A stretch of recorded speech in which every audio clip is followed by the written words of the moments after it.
Hey beautiful, welcome. I am so excited to share this interview with you today. We have the very talented musician and vocalist Broadhurst, who is also my divine husband. Now you might remember him from his epic last single, Little Lover. And today you get to see his next single, Take Me Down, first before anyone else in the entire world, which I am so excited about. So let's dive in. And then I fall on back to you. And then I fall back to you.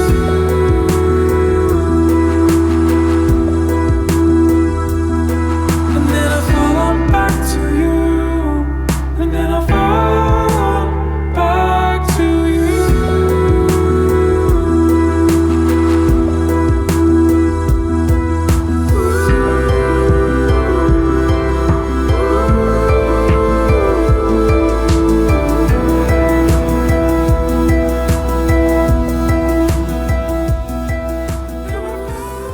Welcome back.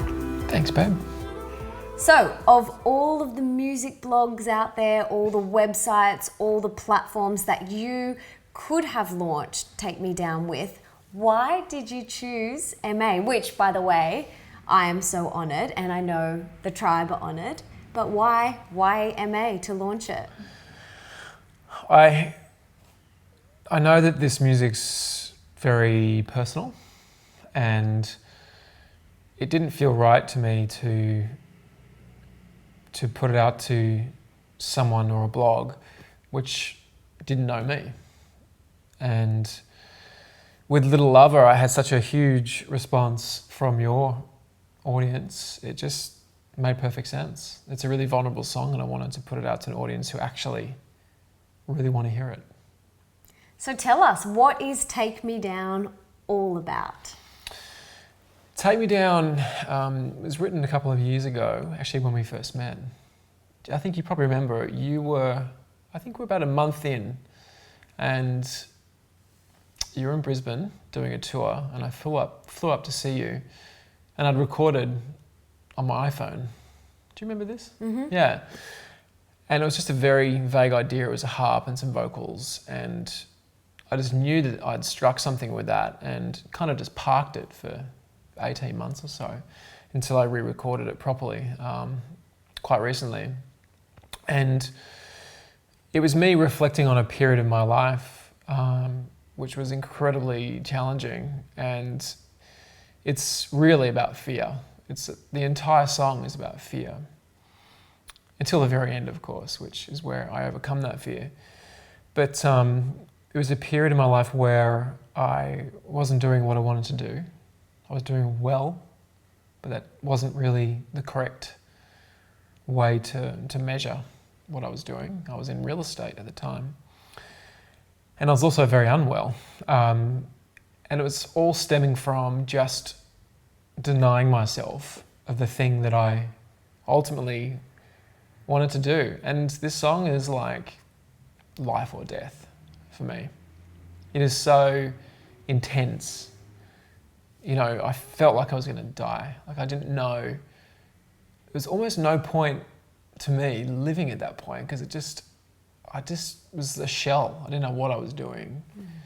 Mm. And that was reflected in my health, and was reflected in my career, my relationships, and everything was just good on the surface, but pretty rotten at the core. And it was a really challenging time. And it's really about fear, for sure. Fear of doing the one thing that I wanted to do. It's funny how, every area of your life was reflecting how you were really feeling because you weren't following your truth. Yeah, it's amazing what impact it has when you're not following your intuition. We always say to each other, there's always a price to pay when you don't follow your intuition, or when you ignore your intuition. And I was paying a pretty hefty price at the time. So it was it was just a challenging period of my life. And the song Take Me Down is about, it ends saying, you will never take me down. So it's that ultimate victory over fear, which is so hard. So it's essentially about mastering your bad boy. Mastering your bad boy. Exactly, and mastering your mean girl, isn't Beating it? my bad boy. Yeah. Yeah, and I smashed the bad boy. Yes. It took me a while. Yes. It took me a long time. At least you got there though. Yep. So you have an entire album worth of songs ready to go. Why did you decide to choose Take Me Down next after Little Lover? I look at the 10 songs that I have currently, and I'd love to just release them because we listen to them all the time and we forget they're not actually out in the world. It's really bizarre. And only one song's out there, so it's really exciting to get one more out there now. But Take Me Down, when I look at all of those songs as a body of work, it feels like the logical progression in the sense that I had the first song about love, second song about fear. I didn't want to go into another love song because I've got a few love songs. I wanted to go in a slightly different direction, which allowed space to grow into different directions after this song, for sure. Awesome. Maybe the next one will be about, oh gosh, there's so many good ones. I can tell you what the next one's about. No, save it. So tell me about these lyrics. Oh, the love is gone, nothing you can do will take me down. It's really just saying that I was in love with fear. But that love is now gone and you can't take me down. Interesting. Let's rewind. Which part of you was in love with fear and why do you think? Which part of me was in love with the fear? It's an interesting reframe on it. Because how can you love fear? I think it was really, I don't know actually. Your ego? Well, I guess I was going there, I was thinking bad boy, mean girl, ego, angle, and I just had to think about it because it's almost like it's your fear that's in love with the fear. Yeah. You know? There's no part of me, my being, it's in love with the fear. It's the fear that's in love with the fear. Yes. It's like a self-perpetuating cycle and it's incredibly hard to break and it's ridiculous. I mean, seriously, it's crazy because it's you'd think the one thing you want to do would be the easiest thing to do, and sometimes for people it is. But a lot of the time it's not. And for me, it was really challenging. And even though I came from music, it was different. I was in a band and it wasn't my music, you know. Yeah. Yep. The other lyrics that I wanted to ask you about is nothing you can do will fail the love of sound. I really love that line. Can you tell me a little bit about that? Well, ultimately, the fear was failing my love of sound. It was stopping me from putting my sound out there and using my voice. So that's really what it's about. And it's reflecting back and going and realizing I was at a point where I don't give a shit what happens now, but you freaking can't take this away from me anymore. I'd reached that point of resolve where it was like literally life or death. I was like, if I don't do it now, I don't know what the hell's going to happen with my life. It was desperate. Yeah, it was really desperate. And how do you feel this has ricocheted out into other areas of your life? Because this isn't just about your, nothing will fail you getting your music out there now, but it's also like, it represents to me, and I don't know if this is your intention behind it, but being your true self out into the world, like just fully showing up. It's not just about putting your music out there, it's about you can't stop me from not fully showing up in every area of my life now. It's amazing how when I made that ultimate decision, it was before we had met. And once I realized, wow, I've actually overcome that and I'm going for it, everything started clicking in all areas of my life, from the film that I'm producing to meeting you, to my health, to everything. It just kind of clicked. And before that, it's just, as you might say, I was living in the penthouse of Struggle City. I had a good life, but it just wasn't clicking. Didn't flow. There was no flow. And it's been flow ever since that decision. I just got full goosebumps. It's true. Yeah. Because you know it. Totally. Like when you step into your truth and you get out of the way and you say yes to your truth, life flows. That doesn't mean it's going to be rainbows and butterflies and lollipops and candy. No way. No way. If anything, it's even more, there's more lessons, but there is that sense of flow. Correct? Yeah, you just start getting, the challenges become greater, but you have the ability to actually go to move through those challenges. But they do become, the stakes become higher. I mean, actually some of the greatest challenges I've faced have been since making that decision.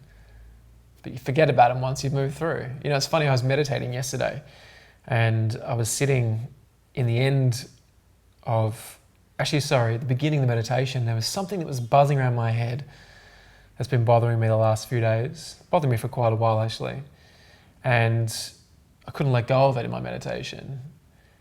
And then I just kind of smiled because I had a flashback to all the different things that I couldn't let go of in meditations that were really bothering me. All these little things came to me, which seemed so big at the time. And then I just smiled, I was like, where are they now? They're gone, right?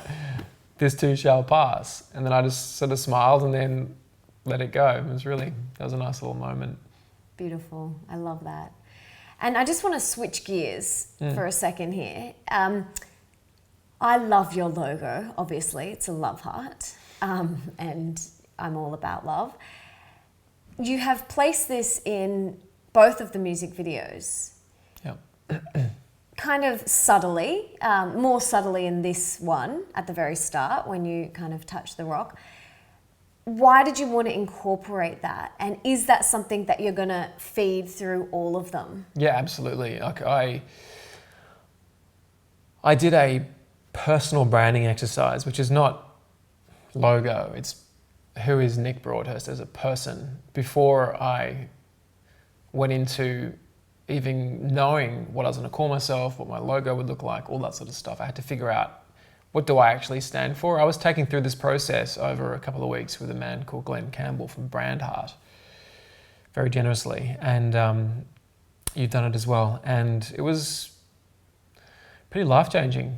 What I realized was that, and it's really funny the way he actually does it, is he has a heart in the middle of this picture and he has your pulse in the middle and all these different things around it, and it was actually a red heart. And I didn't connect with that at the time, but in the very center of that is anything is possible, which is, I really felt like if I want to put anything out into the world, it's the feeling that anything is possible. And my music videos tend to, I think, show that in the sense that I'm constantly transforming myself for each music video. So there is a dancer in the first, a bass jumper in the second, and the next one is a whole notch up above that. There's this constant process of transformation. I want to keep that going through my music videos. So in that process, I realized my ultimate mission was to reconnect people with their heart. So when they listen to my music, I want them to feel that sense of expansiveness, which kind of just melts you. That's my ultimate goal. That's, I think, kind of the ultimate for music, you know? So I didn't even say this to my then branding person who actually did the design. It didn't even mention that. But he came back with that red geometric heart. And I was just kind of blown away that he tapped into that, even though I never mentioned any of that stuff. And if you look really carefully, there's actually a man in the middle of it, which was not intentional. And at the time I was doing a lot of reading around shamans and how your inner shaman sits in your heart space. It's like, and you can do meditations on imagining almost like a man or a woman sitting in that heart space who has that deep intuition, who guides you. And when I saw that, I just kind of laughed because there was this unintentional man in the middle of the heart, and I just thought, perfect, lock it in. And it was great. So that is something I want to put in everything. It's a really, really important part of what I do and my brand. It says everything.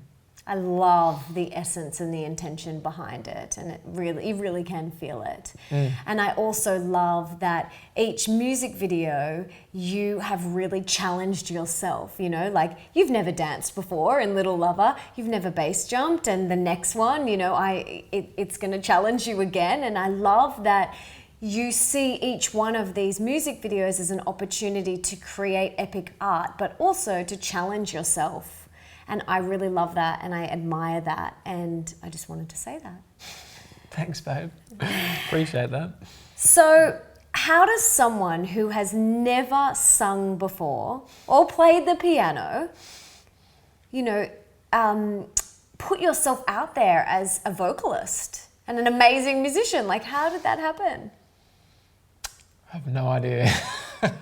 It's a really bizarre thing because I've thought about singing since I was a kid, but I never really did it. I really haven't sung much at all, ever. But I had this weird sort of sense that I could do it. Beyond singing in the car and in the shower, you know. Which is what I do. I knew I had good pitch because I grew up playing saxophone and all that sort of stuff, but it all clicked for me when I just bought a piano a few years ago. It just all clicked.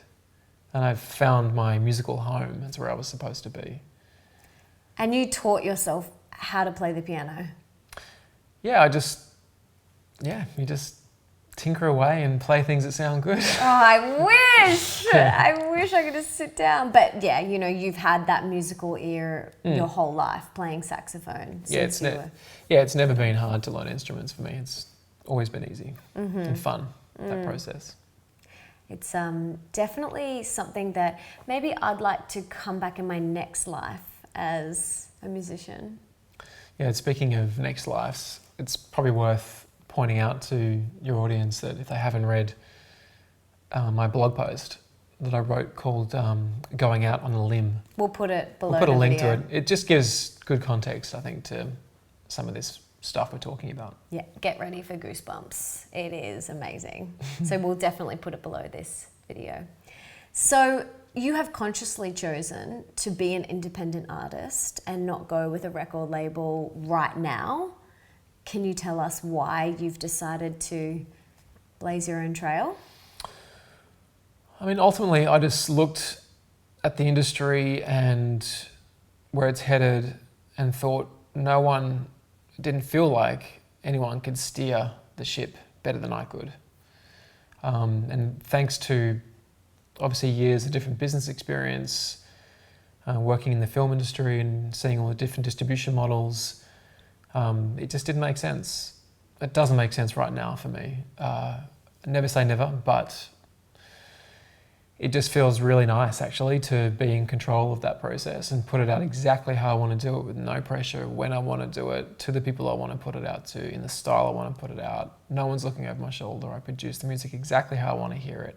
The music videos exactly the way I want them to be. And you can do that with record labels. It's not a negative on them, but it just felt logical. Like there was no choice, no decision. I never thought about it. Beautiful. And have you ever had any fear creep in about that? Probably, yeah, I think so. I mean, a bit of FOMO, potentially. I have a lot of friends who are very well-known musicians and with big record deals. But I'm at a different stage in my life. I don't know if it's relevant for me to be told what to do too much because I have too much going on. I need to manage it all myself. So I think record labels bring all the different skill sets into one place to get you out there, and I feel like I have that in me and my team. So my team, I've brought different people in to support me through the process. And it must be nice to have that complete creative control, like even down to the costumes and the lighting, like you have done everything. Yep. Is an expression of your truth, and that's really nice. That's what I love about the work that I get to do, the events that I get to design, the books that I write. It's a total expression of my heart. So I can relate to that. Yeah, and it also feels like you are earning your stripes. I know that if it goes where I want it to go, when it goes where I want it to go,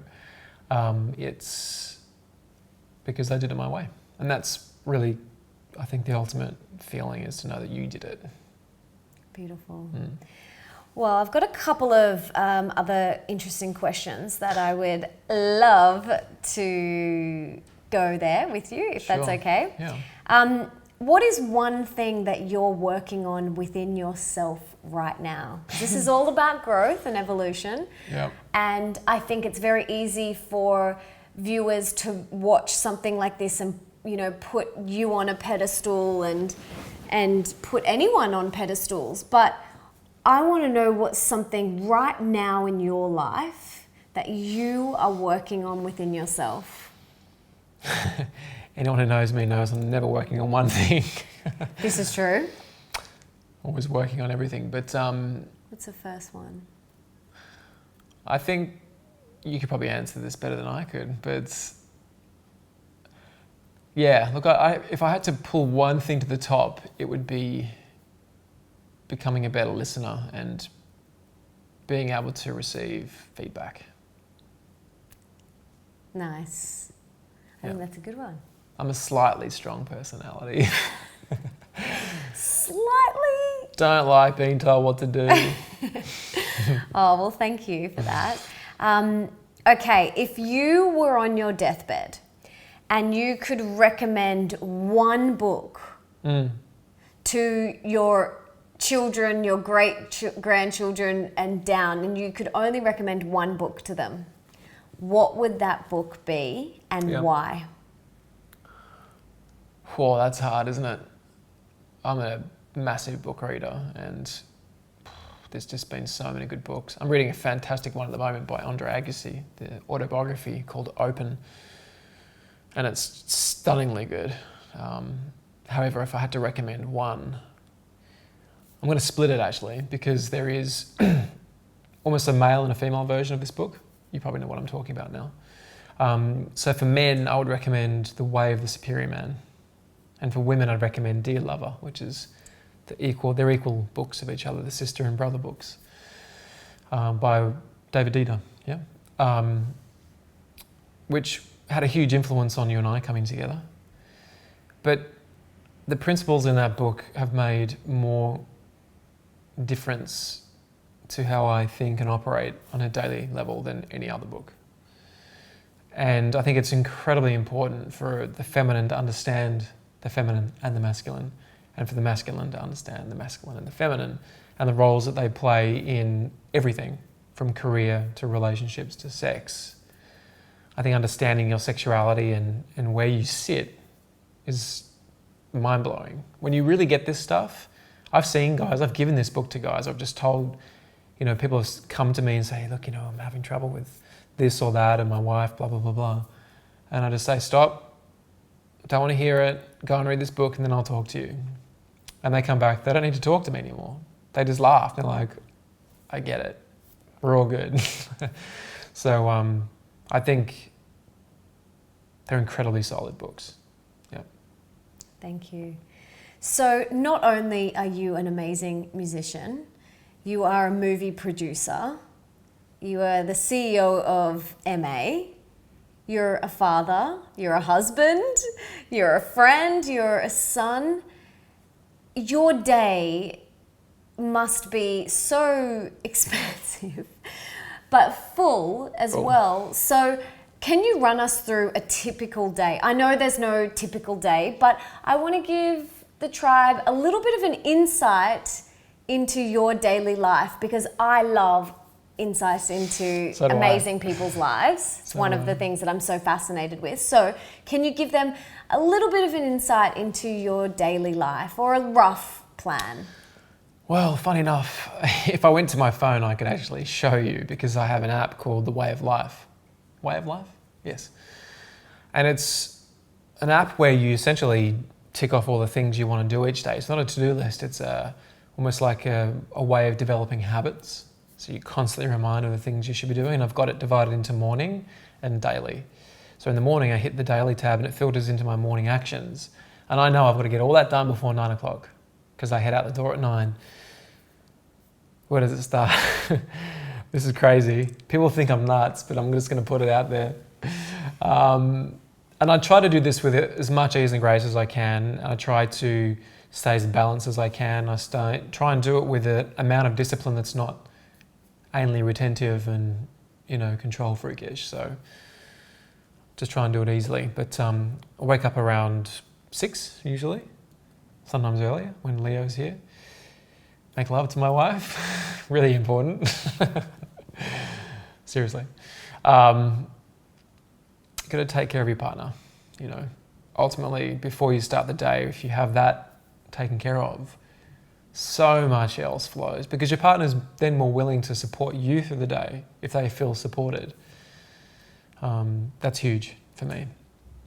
Then I have a drink, which is essentially minerals, fresh lemon juice, water, some lysine, which is a whole other story, some sea salt, and some enzymes, which just help clear all the stuff that's built up over the night.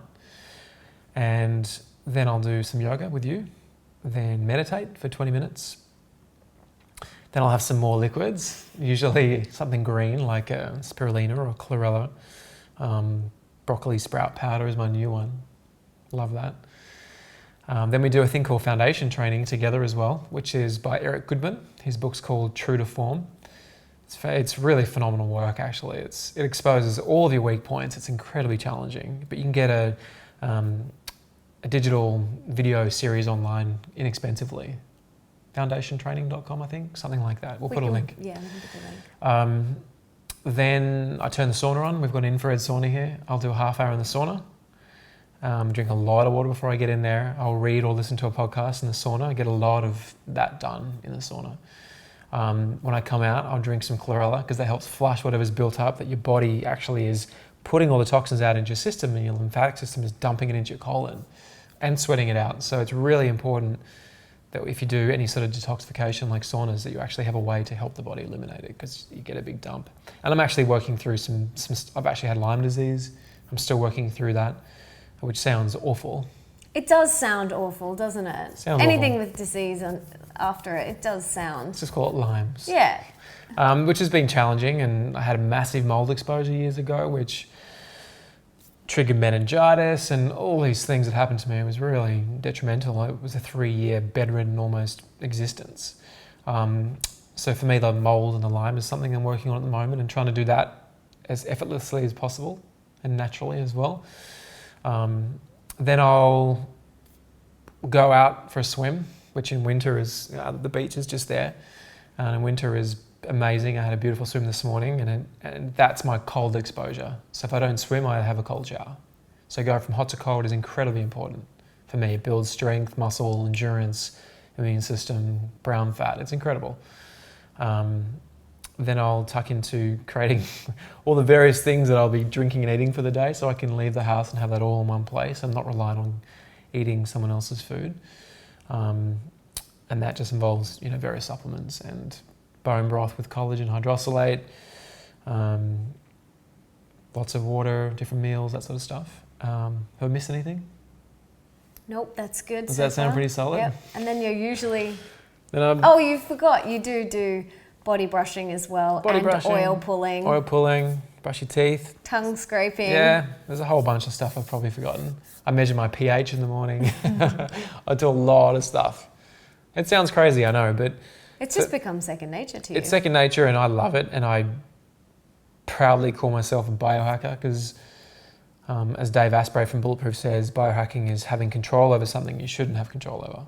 And I love that because it's like there's so many things we don't have control over, like the air we breathe and the plastics that are in our environment, and you just can't get around that. EMF, blue light, it's so challenging, the stuff that your body's put through, and I love being all over that and really trying to optimize as much as I can. And I really feel like I'm preparing myself for my live show, which I'm building in my head and building physically soon, which is a big idea and a big concept. And physically, I need to be ready for that. I can't be traipsing around the world with Lyme disease. It's just not going to work. So I'm doing all that very hardcore work now.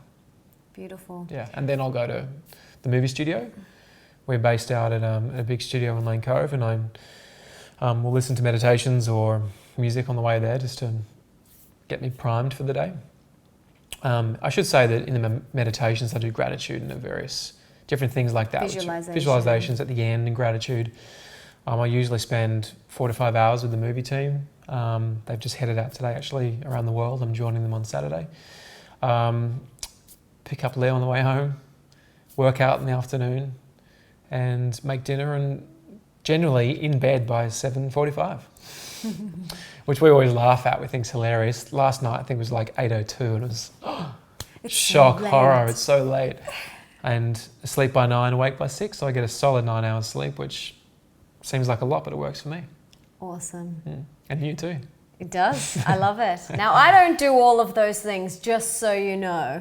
My morning routine is not as extensive as that, but it works for him. And I think it's really important what you said is that you love it. Like, none of this is a chore for you. You actually go from one thing to the next. I mean, I'm watching him doing all these things and I'm like, I don't know how he does it all. But you do it with so much love. It's just like brushing your teeth. It's almost, I wouldn't call it an obsession. It's a healthy obsession, actually. Yeah. I really, really enjoy it. It's like a hobby. I did miss 2, actually, which are really important. And is in the morning, I have my goals written by the bed. It's the first thing I do when I wake up in the morning is read my goals. After, there's one thing you've missed that I ask you every morning. After she asked me what 3 things you're grateful for. Super cute. So my goals are really specific. They're 6-month goals. So these ones expire on September 20, and I have a list of the 6 months, and then I'll have a couple of 2-year goals, and then a 10-year goal. And I do that before bed as well. And I have a whole bunch of sleep hacks, which are like... That's another whole interview. Crazy. That's another Crazy whole stuff. interview, but we'll go there another day. She's scared. She's like, don't even tell them what you do when you go to bed. Please. They're going to drop you.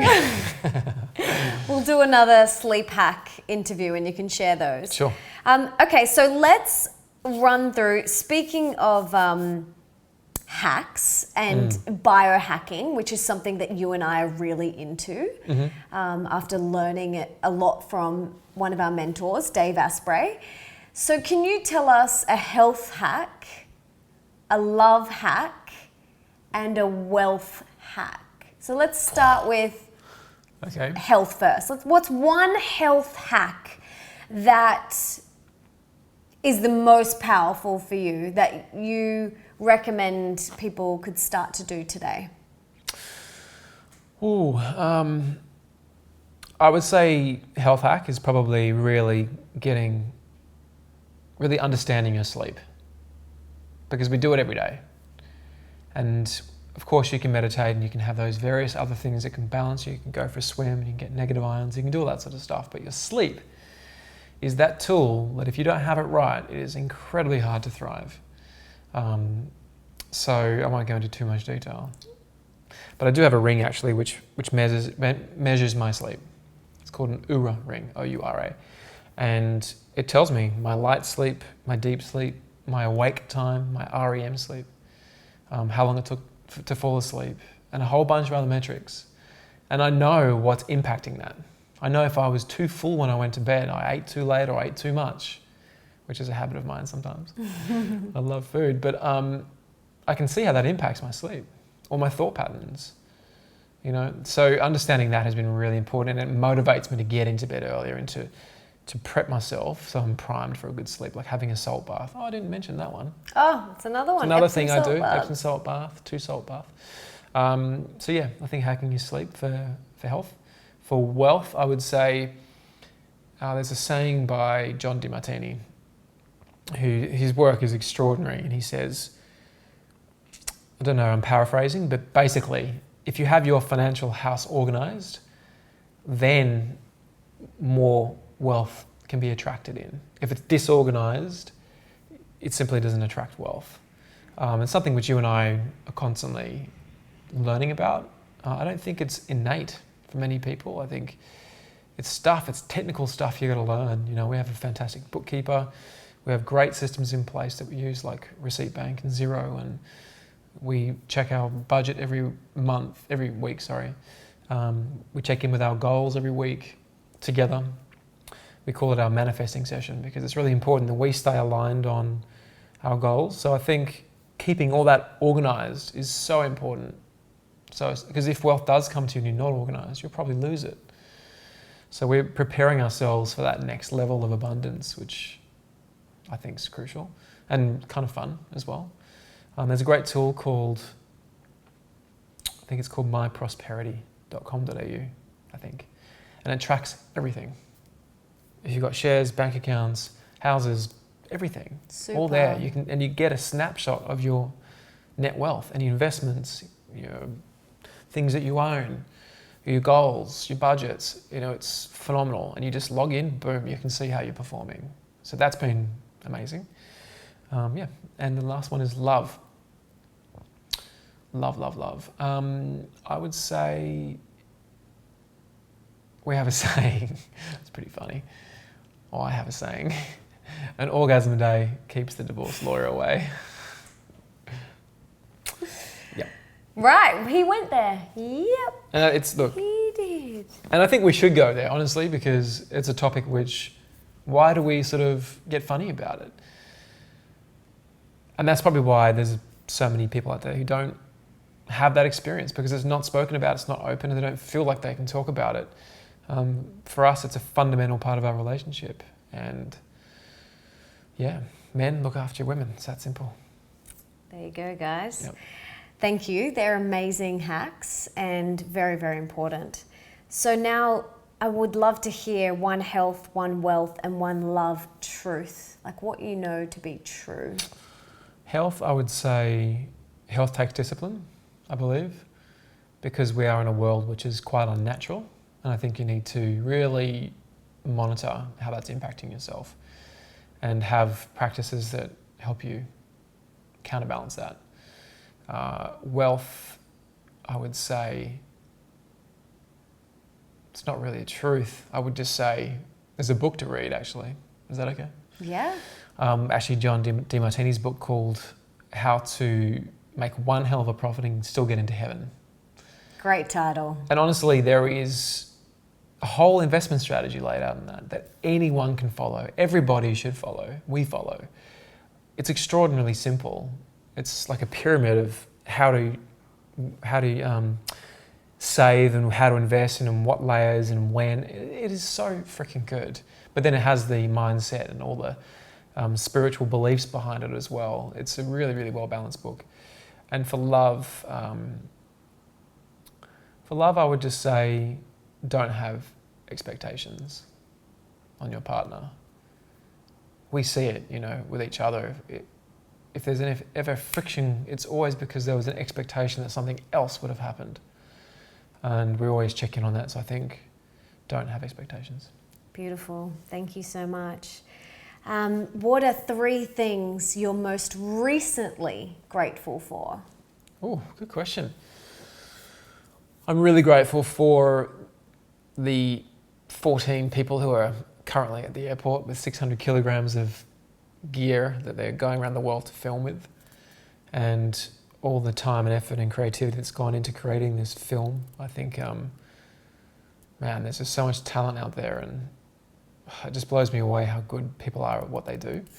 So I'm really grateful for that universe just delivering that team. It's just really extraordinary. I'm just always grateful to be a father. We have Leo back with us today. He's with us half of the time. And this house feels so complete when he's here.